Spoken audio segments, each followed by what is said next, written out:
So, you know how easy it is to split your workflow in n8n, right? But how do you bring it all back together? Well, today, we're going to dive into the merge node. This thing is an absolute powerhouse for unifying all that scattered data. Seriously, it's going to make your automations so much stronger. Let's jump right in. Okay, so does this sound familiar to you? You've built this amazing automation. It splits off into a few different paths, and bam, suddenly your data is just everywhere. You've got customer info over here, order details way over there, and trying to get them to talk to each other? Ugh, it's a total headache, right? The best way to think about it is like traffic on a highway, Without a good on-ramp, you're just gonna get total chaos. Cars cutting each other off, collisions, data jams. What you really need is a clean, organized way to get all those separate streams of traffic to merge into one single flow. And in our world, in the automation world, we call this little traffic jam the data dilemma. All right, so section 1, the data dilemma. This really is the big question. How do we get everything back together? So what's the fix? Well, that brings us to section 2, meet the merge node. Think of this as the ultimate traffic controller for your data highway. So what is this thing really? Well, it's actually pretty straightforward. The merge node has one job, and one job only. Take data from 2 or more different inputs and mash them together into one single clean output. It's basically the reunion party for all your scattered data. But here's the really cool part. Its secret weapon, you could say. It's patience. The merge node just waits. It will literally not do a thing until every single one of its inputs has finished its job and sent over the data. This synchronization is so crucial. It's what stops that data chaos we were talking about and guarantees you're working with the full picture every single time. Okay, so we know it combines data, but the real question is how. This is where the magic really happens. The merge node actually has 4 different ways of doing this, 4 modes, and each one is built for a totally different situation. Let's break them down. All right, check this out.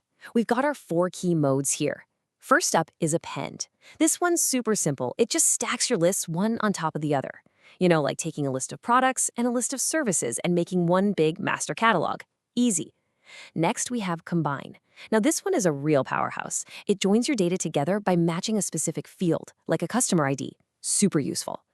Then there's By Position.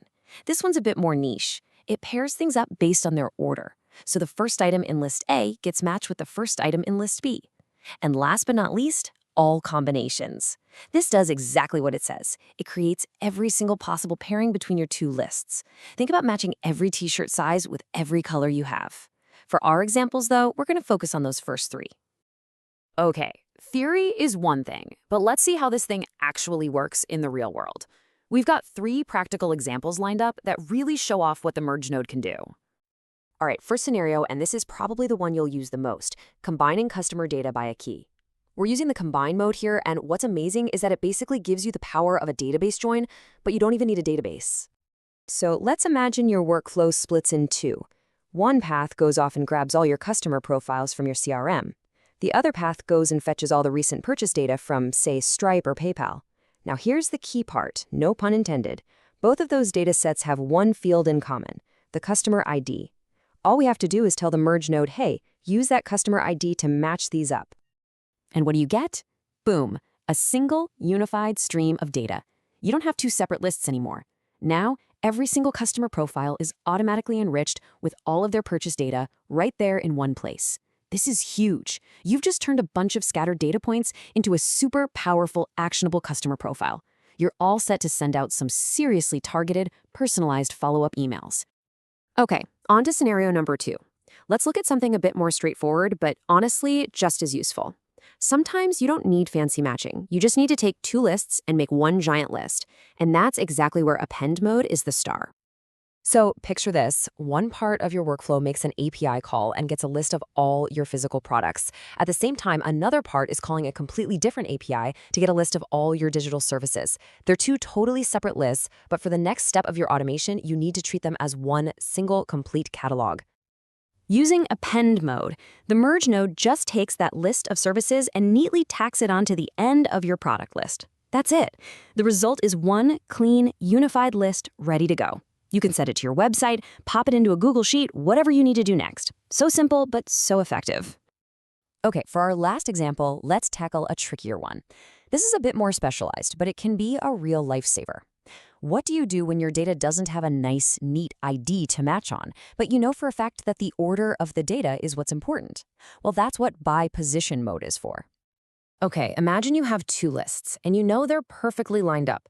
Your first input is a list of usernames, your second input is a list of their access levels, admin, editor, viewer, and so on.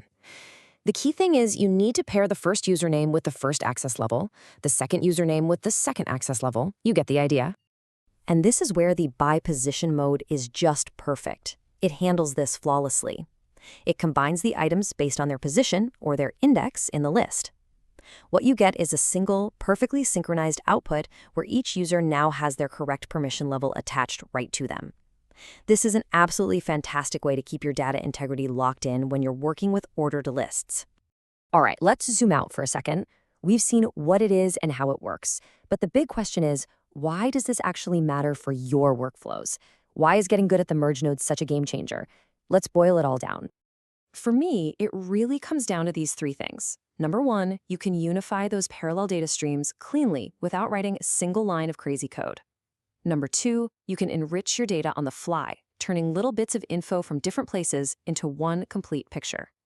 And number three, and this is a big one, you can do powerful database-style joins without even having a database. It's all right there on your n8n canvas. When you boil it all down, it comes back to this idea. The merge node simplifies how you bring fragmented data together, and that makes it fundamental for any kind of parallel processing or data enrichment. This isn't just some random utility node, it is a core building block for anyone who's serious about automation. And there you have it. That's our deep dive into the merge node. When you have the power to unify, enrich, and combine your data this easily, well, the possibilities are pretty much endless. So really, there's only one question left to ask. What workflow are you going to supercharge first? Thanks for tuning in to this explainer.